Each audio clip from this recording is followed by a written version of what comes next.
La Jornada Zacatecas TV, un espacio de libertad.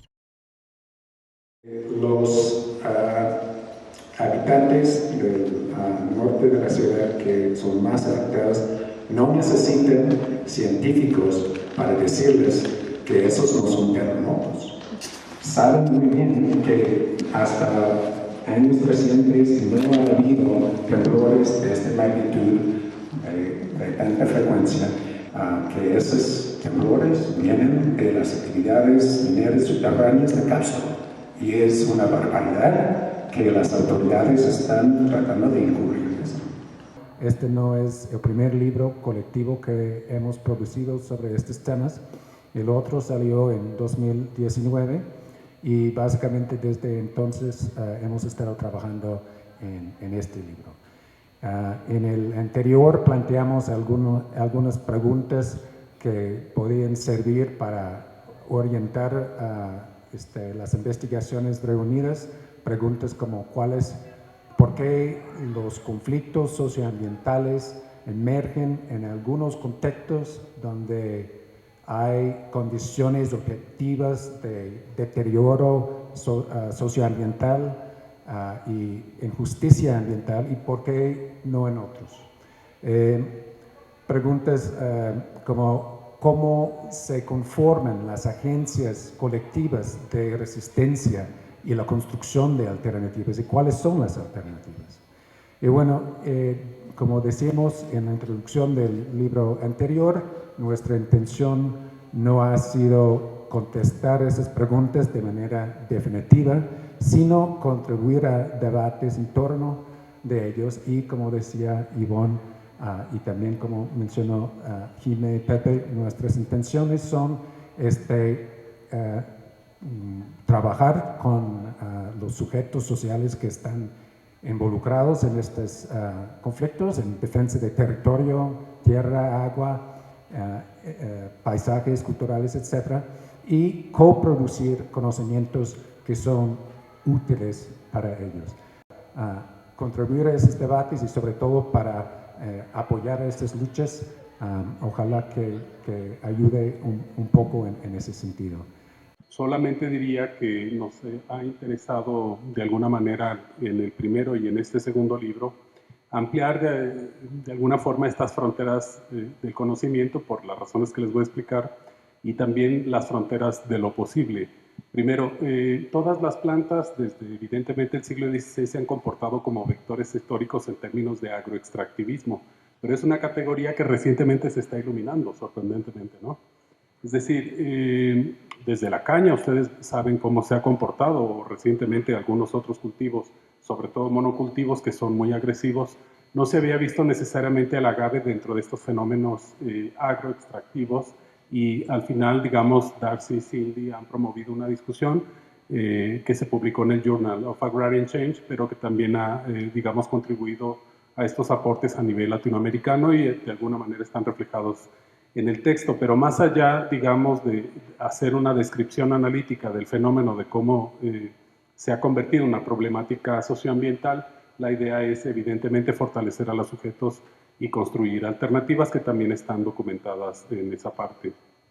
Por otro lado, en el primer libro nos preocupamos un poco por recorrer, digamos, la discusión hacia las zonas grises o poco iluminadas. Recuerden, dice el Observatorio de Conflictos Socioambientales de la Ibero que hay alrededor de 800 conflictos socioambientales en el país. La mayoría van a tener evidentemente un componente minero energético, pero son más numerosos los urbanos, a nivel de cientos de conflictos, y no están iluminados en la literatura. Entonces nosotros nos propusimos, obviamente, con ver estas ciudades de rápido crecimiento en el contexto de desarrollo de polos industriales como Querétaro, que crece a una velocidad superior a la de Monterrey, por ejemplo, de acuerdo al censo del 2020, y evidentemente en estos contextos de gentrificación lo que estaban haciendo es desplazando a las comunidades tradicionales asentadas en el centro histórico por nuevos centros culturales, centros comerciales, viaductos, etcétera, pues para la gente que, digamos, tiene mayor capacidad adquisitiva, etcétera. Digamos, están volviendo hipster el centro, como ocurre con algunas ciudades, pero curiosamente ahí está no solamente un santuario natural como el Cerro del Sangre-Mal, sino una tradición de danzantes conchero-aztecas que son de los...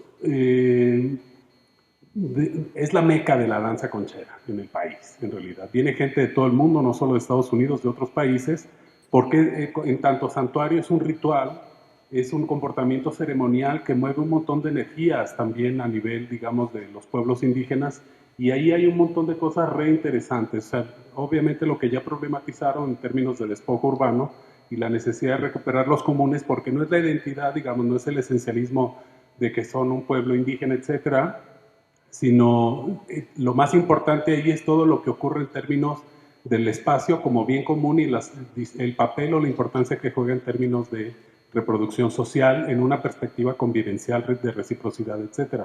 Entonces, pueden encontrar ese tipo de riqueza y al final discutimos algunas cosas sobre la necesidad de repensar, obviamente, los paradigmas no solo científicos, sino occidentales en los que nosotros pensamos que desde el siglo XVI a la fecha informaron, es decir, le dieron forma al mundo, pero que en realidad no solamente nos arrojaron a un callejón sin salida, sino produjeron un escenario desastroso en el que nos encontramos, donde no solo es cambio climático, o sea, hay digamos, todas estas crisis a nivel civilizacional de que hablaba Pepe, tenemos que empezar a discutirlas porque lo que vamos a jugarnos ahora no es en términos de definición algo importante en este momento, sino es lo que va a ocurrir con la vida sobre el planeta. Lo que nos estamos jugando es de ese tamaño y si no las discutimos con seriedad, honestamente estamos perdiendo el tiempo. Lo que tenemos que hacer es recorrer un poquito el reloj, detenerlo si fuera posible, porque va a llegar, digamos, a todos nos va a llegar la hora y ahí vamos a ver qué hacemos. Nos agarró con los dedos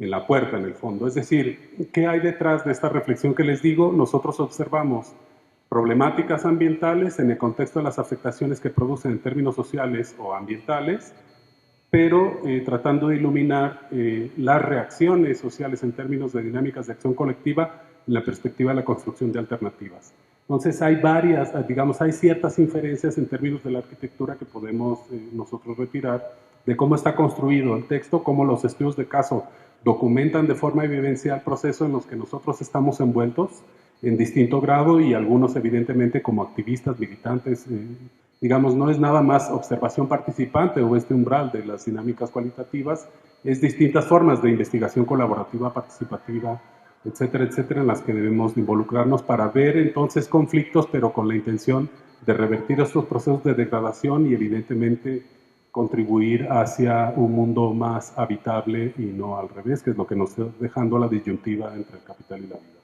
En fin, ese tipo de discusiones podrán encontrar en el texto. Yo les agradezco que hayan venido y con suerte podemos seguir platicando un momento. Solo destacaría también de los análisis en el libro y del enfoque que también como coordinadores brindamos en algunos de nuestros textos es en desmenuzar también el actuar del Estado.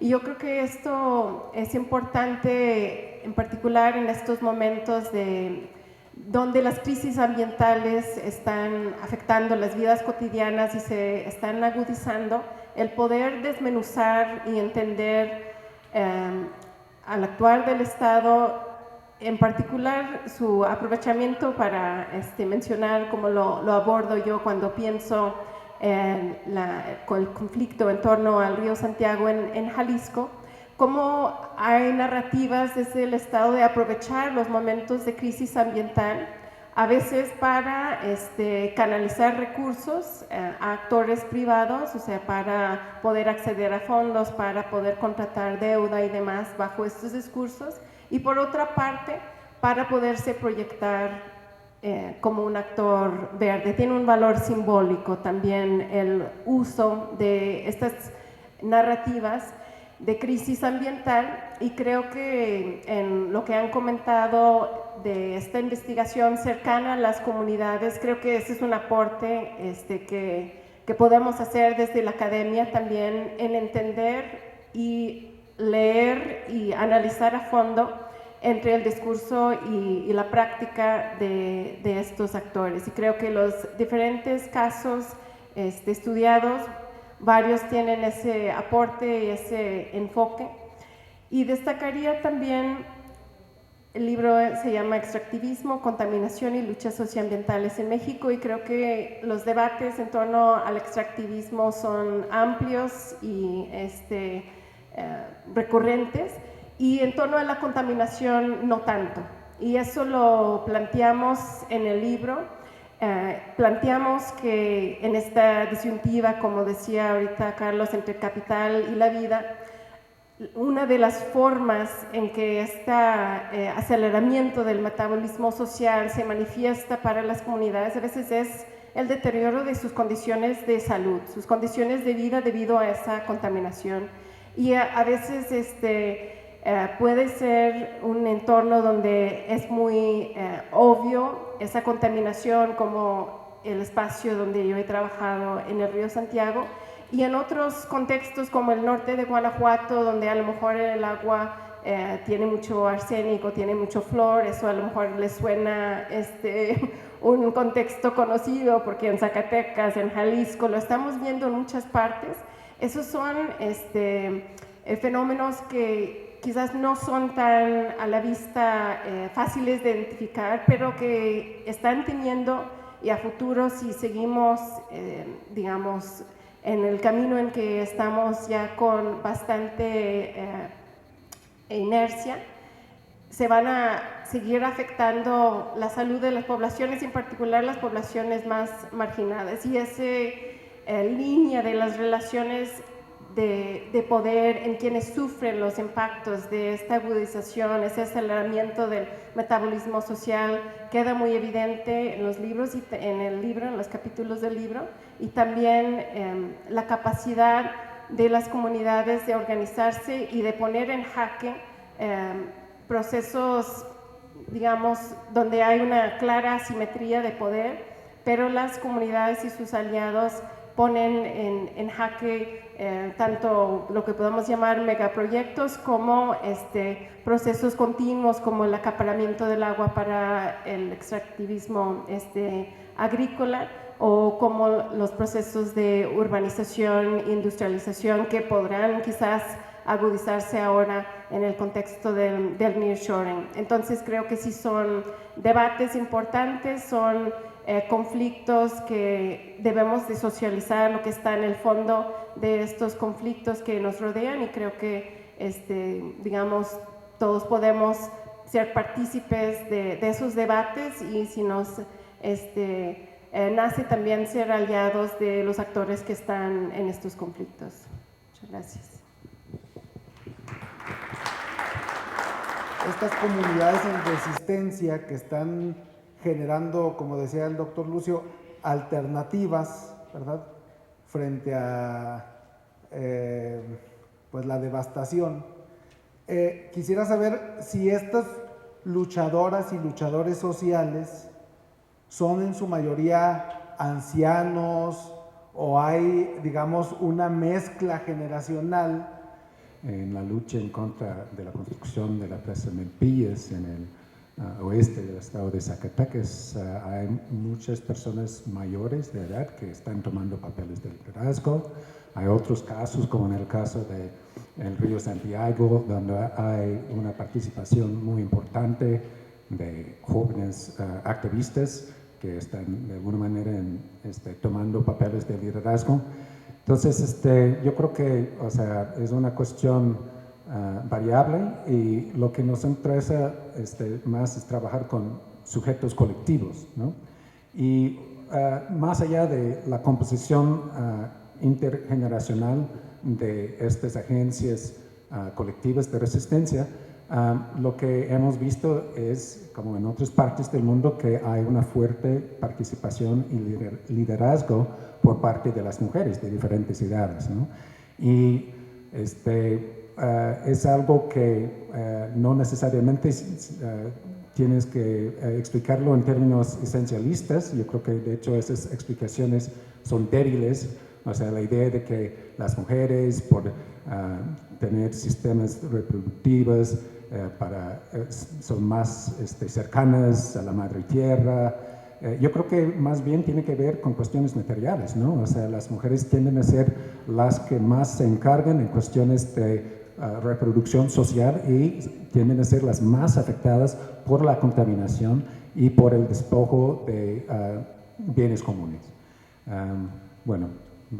Y solamente para comentar con respecto a el huracán que devastó a Acapulco en semanas pasadas, yo creo que esa es solamente la última señal de que el cambio climático está avanzando a un ritmo mucho más rápido que incluso las predicciones desde hace algunas décadas. Ya estamos a más de 420 partes por millones de carbón, ¿sí? Los científicos que se especializan en el tema han dicho desde hace décadas que rebasar 350 es peligroso. Estamos viendo el debilitamiento de las corrientes oceánicas y la potencialidad de su colapso. En todas partes, los incendios forestales. Yo soy originario de Canadá, regreso en los veranos, veo cosas que nunca había visto como niño. El cielo completamente lleno de humo, de tal grado que el sol parece como la luna durante el día. Incluso mi hijo me preguntó, ¿esa es la luna? El mundo está cambiando de tal manera que no podemos dar a conocer, ¿no? Y de acuerdo con la sugerencia de Carlos, o sea, son temas sumamente importantes, serios, y pues tenemos que hablar a partir de ese sobrio reconocimiento de que estamos ante múltiples crisis socioambientales, tanto a nivel planetario como a nivel local, ¿no? Bueno, lo dejo ahí, no sé si hay otros comentarios. Nosotros no hablamos de desarrollo o de sus alternativas, ¿no? Hablamos de decrecimiento. O sea, el desarrollo tiene un paradigma que lo informa, que es el del crecimiento económico. Y despegarlo, pues sería raro porque sería quitarle su ADN. Entonces, el crecimiento en esa perspectiva, digamos, ad infinitum, se comporta como se comportan los virus que producen cáncer, por ejemplo. Eso no existe en el mundo natural.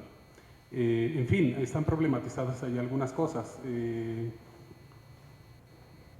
Más que interdisciplinario, necesitamos un pensamiento de amplio espectro para iluminar esa crisis múltiple que ocurre. Como diría Christian Laval y Pierre Dardot, digamos, el neoliberalismo es una institución total. Como decía la antropología francesa, del fenómeno del colonialismo como un hecho social total, que incorpora evidentemente todos estos factores objetivos y subjetivos, pero desestructuran y reestructuran al sujeto en distintos procesos de subjetivación muy complejos, como diría Wendy Brown, que dejan al pueblo sin atributos, ¿no? Entonces, ahí hay una beta de análisis que no está necesariamente desarrollada ahí. Nosotros decimos en una perspectiva decrecentista que lo que necesitamos es un pensamiento poscapitalista, no interdisciplinario, sino interseccional y multiespecie. Y cada una de estas afirmaciones o de estos conjuntos de palabras, digamos, tienen una serie de significados, ¿no? Que van mucho más allá, por supuesto, de una visión puramente interdisciplinaria. Necesitamos algo más, muchísimo más complejo, para cuestionar lo que Caroline Merchant decía hace 50 años, yo creo, cómo ocurrió la muerte de la naturaleza en el siglo XVI a partir de la institucionalización de la ciencia y de los procesos de secularización que dieron lugar no solo a la transición del feudalismo al capitalismo, sino al Estado moderno. En fin, hay un conjunto de cosas que se agotaron, que están haciendo crisis, y no sé si has leído, yo simpatizo mucho con los anarquistas franceses, pero obviamente me separo de ellos también por un lado. O sea, ellos dicen el espectáculo de la política es el espectáculo de su propia descomposición. Y no me crean, pero vean Argentina y el triunfo de Milei, y luego nos reunimos con unas cervezas para ver cómo no se dieron un balazo en un pie, sino en la sien. Entonces, En términos, yo simpaticé en algún momento con el anarquismo francés, ya no, digamos, me siguen cayendo maravillosamente bien, pero yo creo que la preocupación que decías hace rato sobre el gobierno es en realidad la del Estado, ¿qué hacer con eso? Y yo antes pues tenía una visión comunalista, así como de, no, pues que sigan su camino y hay que construir un arca de Noé, ¿no? Una comunidad del arca donde nos salvemos, eso no sirve para nada. Hay que recuperar al Estado y hay que hacerlo, como dice Koei Saito, en una perspectiva de comunismo decrecentista porque nos vamos a joder. La Jornada Zacatecas TV, un espacio de libertad.